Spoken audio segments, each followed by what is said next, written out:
Good afternoon. Welcome back to the Bible in Our World today. Glad you could be with us. Trust that the Lord has been blessing your life and encouraging you in the midst of all that's going on today. We're going to be back in the book of Revelation, chapter 8, dealing with the 7 trumpet judgments. Now,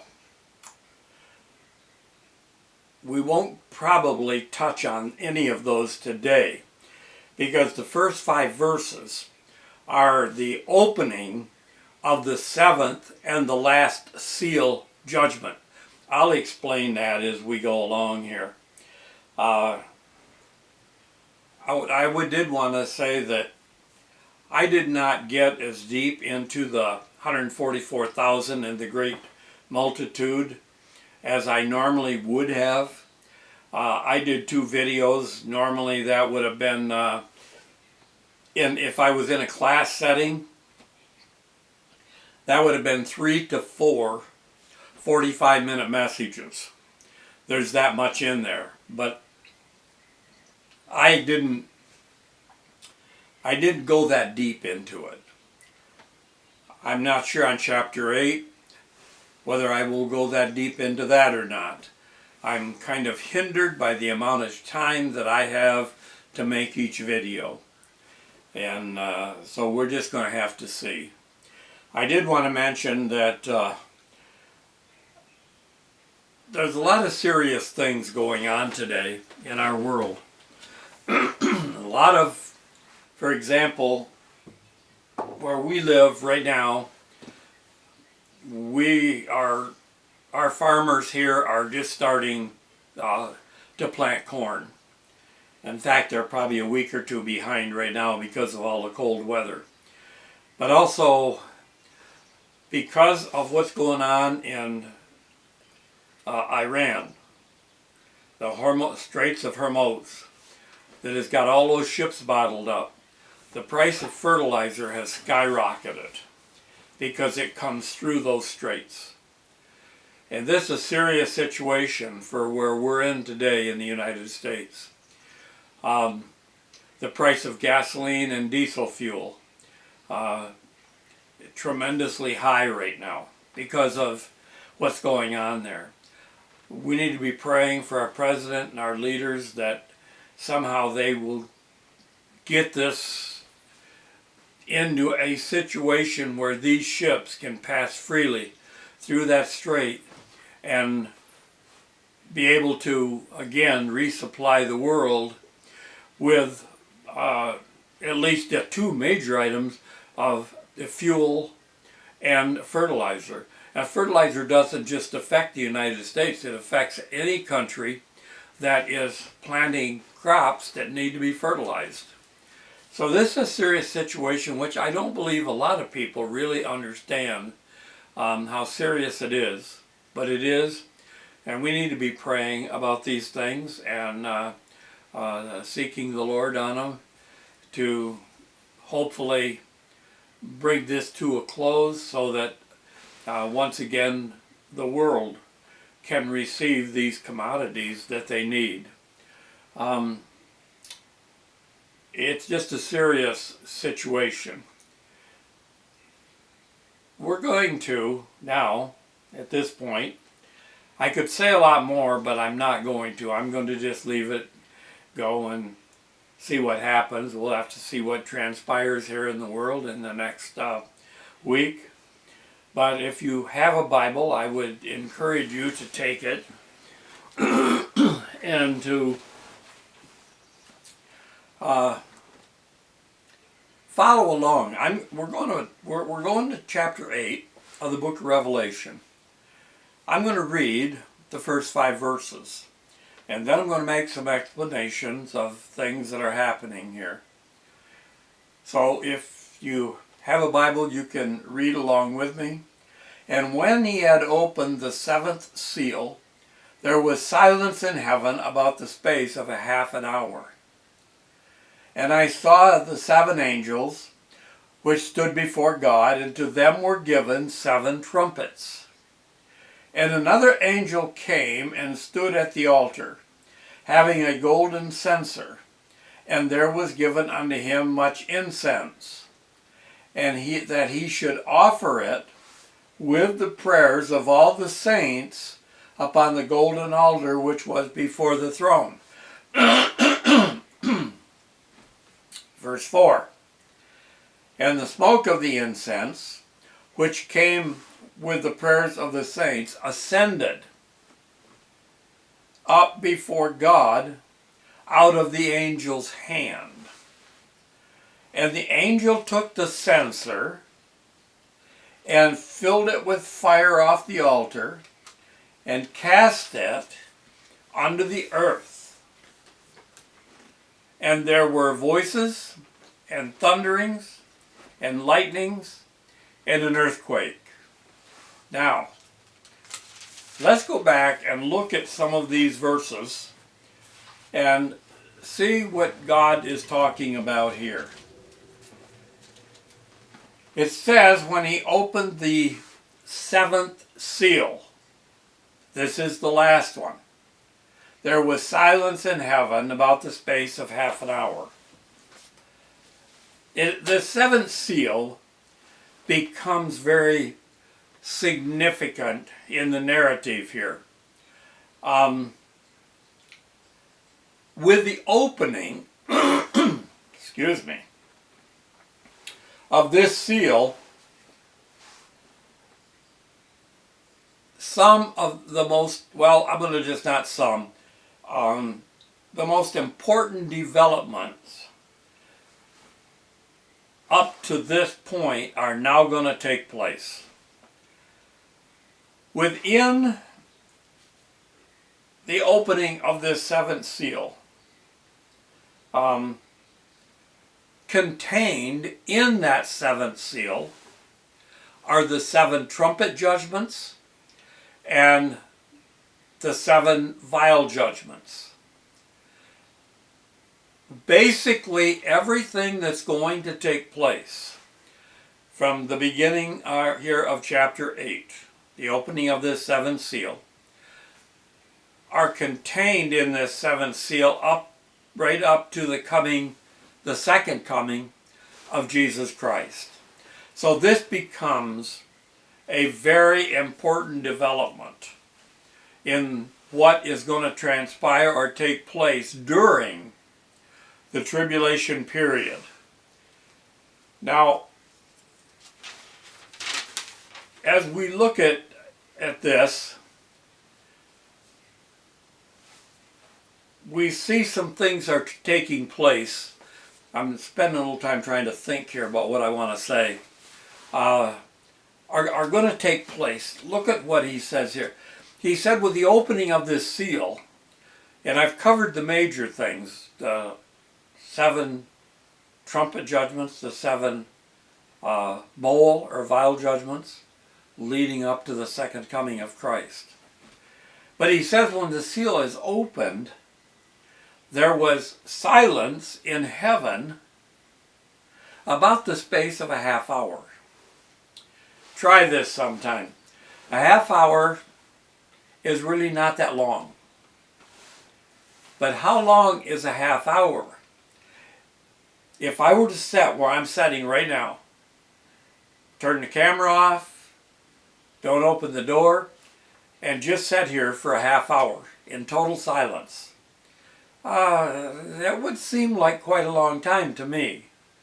And that's what God is saying here, that 7th seal is broken, it's opened up, and the first thing that John sees is that there's total, complete, dead silence for a half hour. And that's on planet Earth. Now, as John continues to watch, he sees 7 angels. They're all standing before God, and someone, probably another angel, gives unto them, it says, and to them were given 7 trumpets. I hope you get the picture here that all that's taken place angels are really involved in all of this.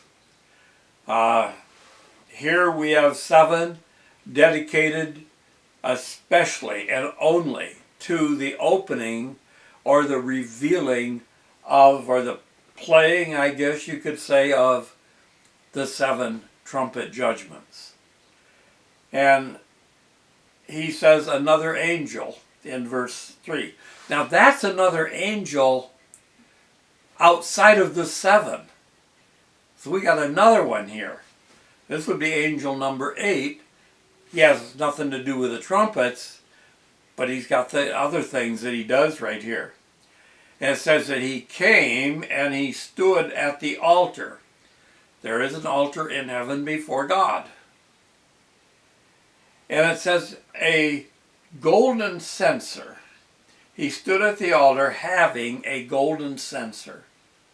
And there were given unto him much incense, that he should offer it with the prayers of the saints upon the golden altar which was before the throne. Now this takes us back to the Old Testament. You'll remember that when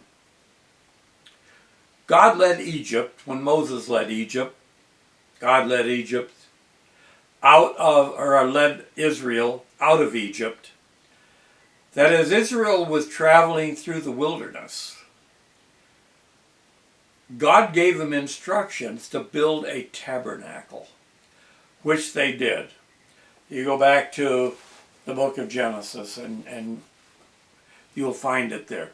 Tabernacle was a very beautiful construction, made out of cinnamon wood and the hides of animals and so on. And as you think about this tabernacle, there was the outer tabernacle, which the high priest would go into, and then there was a veil, often called a curtain, and behind that curtain was a small space, but there was the Ark of the Covenant with the mercy seat and the cherubims on it, and the high priest would go in, and he was the only one allowed in this inner sanctum. And he would sprinkle blood from the sacrifice that was made outside the tabernacle. He'd sprinkle blood there for himself, for his sins, and then he would sprinkle blood on the mercy seat for the sins of the people. Now, as the high priest came in to this outer part of this tabernacle, right in front of the veil, right in the center, there was an altar called the altar of incense. And what happened, it says right here that this angel was given much incense.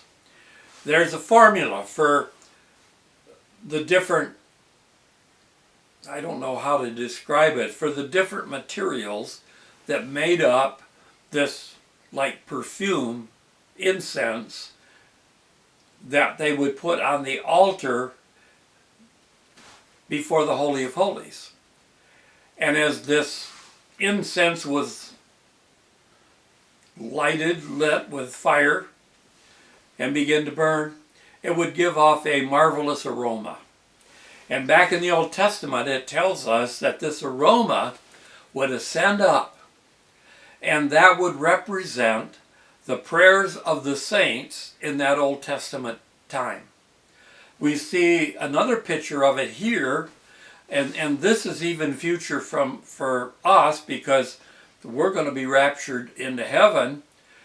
But during the tribulation period, as the 7th seal is opened, we see here that there's a censer and there's a lot of incense.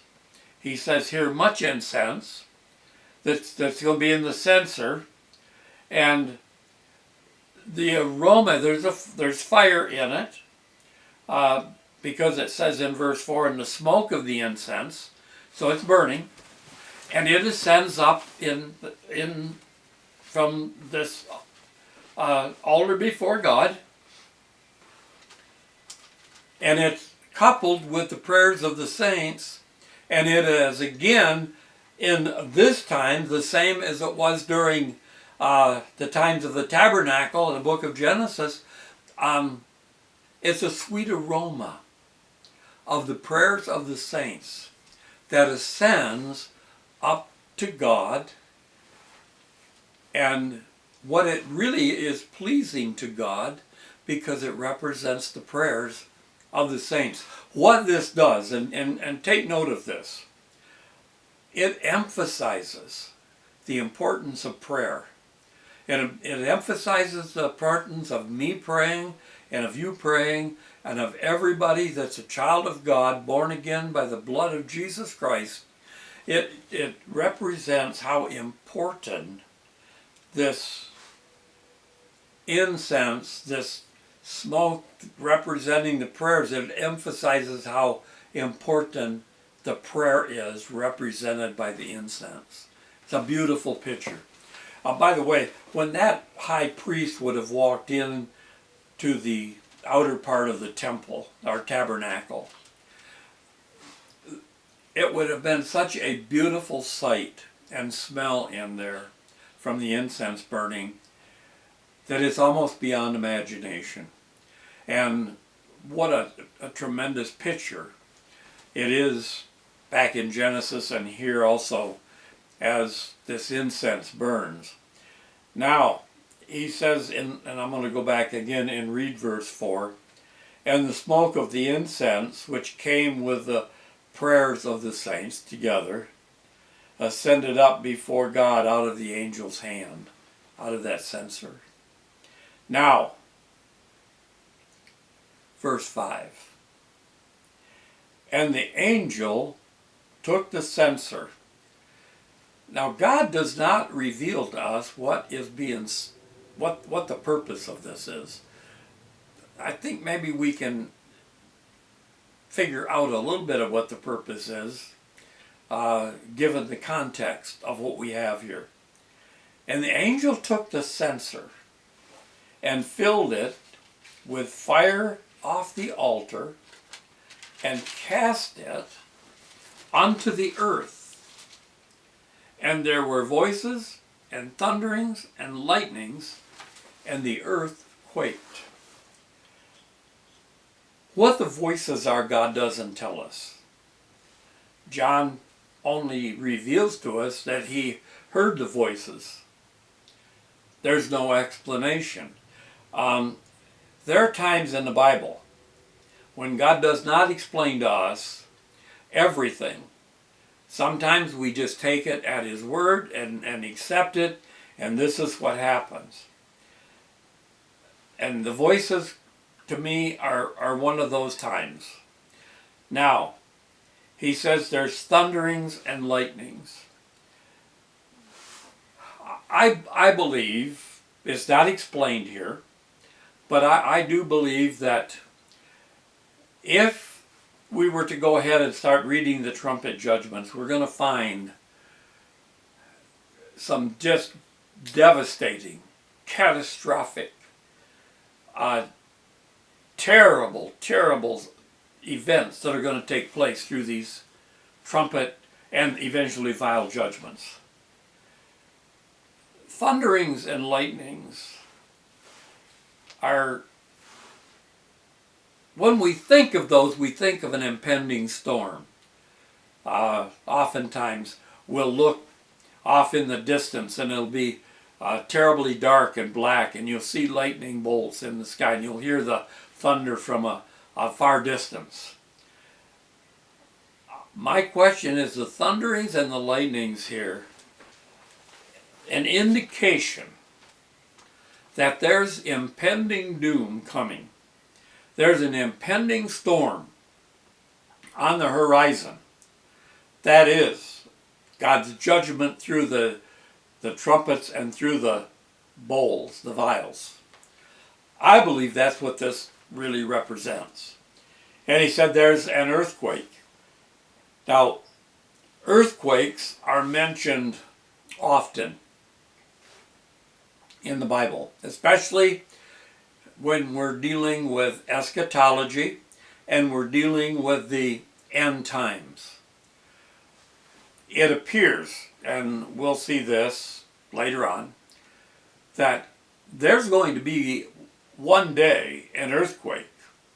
And it says here in Revelation that it's going to be so catastrophic, so huge, it will shake literally the whole earth. It says that mountains will be moved. It says that islands will be moved out of their place. That is a tremendous earthquake, to move mountains and move islands. But God says that's coming. I believe it's coming near the end of the tribulation period. And so we have all of these things that are listed here that, from my standpoint, they refer to, as I've said here several times in this video so far, impending doom, coming storm. So the people who are on planet Earth, as this right here, as we're reading this, and this is a future event, somewhere this is going to take place down the road. But the people on planet Earth are in for some of the most devastating events in their life. Events that they could not even imagine in their mind of how devastating they'll be. And that's what God is saying here. This is what God is preparing them for. Look at the seal judgments and the things that happened there, famine and war and so on. They will pale in comparison to what is going to happen now that the seventh seal is open. A quarter of everything died in the seal judgments. A third now of everything that's left, and everybody that's left is going to die in the trumpet judgments. So it's just going to be absolutely one of the most devastating times that man has ever seen. And let me just say this, the trumpet judgments, what's significant about them? Well, I'm just going to read you a few points right here.